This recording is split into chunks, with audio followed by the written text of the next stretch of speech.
Hello everyone, I'm Jonathan. I'm Crystal. And this is Garbage Horror Haunt Review 2018 for Midnight Terror in Oakland, Illinois. The second stop on the Lost Souls Haunted Bus Tour for us. And this one was an interesting one for a lot of reasons. Now, the Friday night one is something we didn't mention in the first review.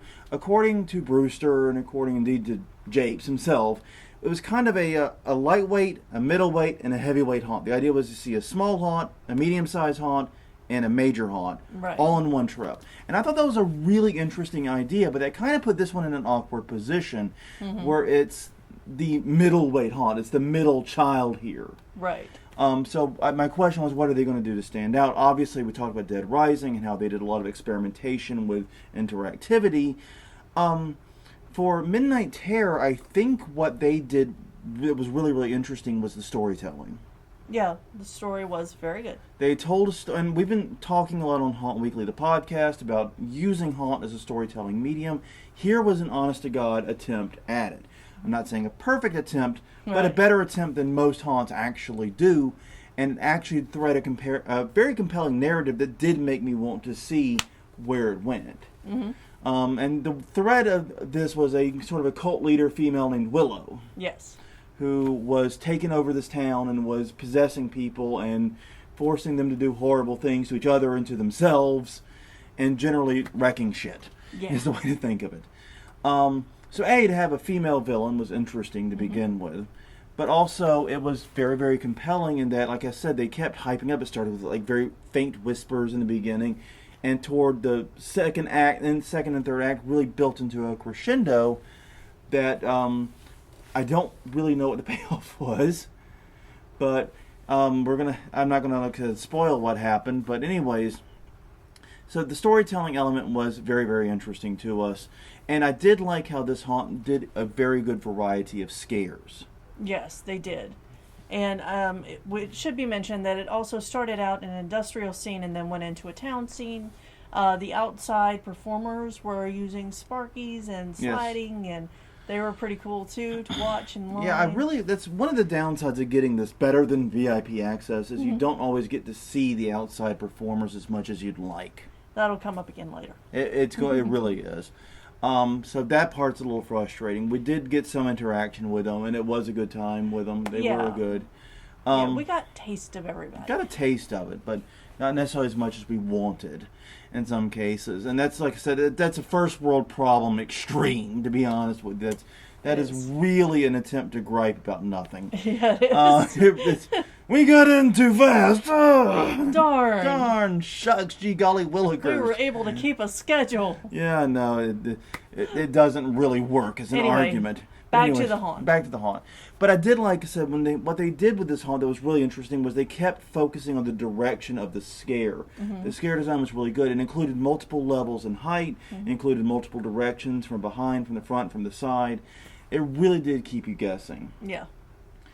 This haunt did have a fair amount of portions where you were ducking. Yeah, which my back did not particularly like. Yeah, as someone with a less than perfect back and knees, that was unpleasant at times. Yeah, I might be getting old. We're both getting a little bit old here, and part of that is those long stretches of crouching and hunching can be really, really, really uncomfortable. And I get why they're doing it. Part of it's to make people slow down and spend time. Because not only does it slow you down as you're going into and through it, but it slows you down in the immediate aftermath too, and as you're approaching it.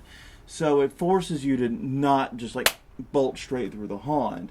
But there are other ways to control flow than to make it crouch. And to me, that was just more uncomfortable than slowing. Right, especially since there were no scares in the crouching areas. Which there really can't be because they could be dangerous. Yeah, we know. We've experienced this firsthand.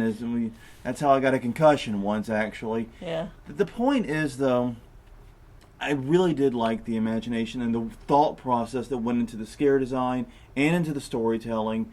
I thought the set design overall was pretty good. The actors really were hitting their marks very consistently. This was something that was true just all across the haunts we went to in Chicago. Right. Was the actors were hitting their beats. They were doing a very good job. The ending of it, I thought, kind of didn't work for me, mostly because I'm not a big fan of chainsaws. Yeah. We've talked about that. If you're a big fan and you're scared of chainsaws, you're going to love the ending. Oh wow! I don't even remember the chainsaws. I remember the sequence before that with all of the chanting and stuff. Yeah. No, this was the part where you're outside Gotcha. as you're on the way out.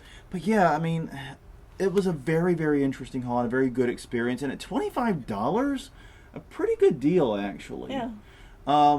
I do know from talking to them that the parking lot is some distance away and you have to be bussed in. Right. Which, you know, I feel for the haunt on that one. Yeah. It sucks not having a lot that can really sustain what you're trying to do. Right. And this isn't the only haunt on the tour that has this exact problem. In fact, spoiler, the next haunt actually has the same issue. But they actually kind of use it as part of their experience in this case. So this is more just a shuttle bus type system. But still, yeah, it's a haunt I'm glad we checked out. It's another one that I was really, really impressed by. I really dig these 2x4 technology haunts. Right. Not a lot of animatronics, not a lot of super high-powered special effects. Just a lot of creativity with direction and storytelling. And God damn it, that's what haunting to me is about. So... yeah. I don't really know what else to say. My complaints seem very quaint. My complaints are quaint, and never mind. Don't like where that one's going. But my complaints do feel very quaint compared to the fact that, like I said, it's just generally the type of haunt I really do enjoy. Yeah. So anything else? No. Well, on that note, everyone, I'm Jonathan. I'm Crystal. This is Garbage Horror Haunt Review 2018, talking about Midnight Terror Haunted House in Oak Lawn, Illinois. We will see you guys next time.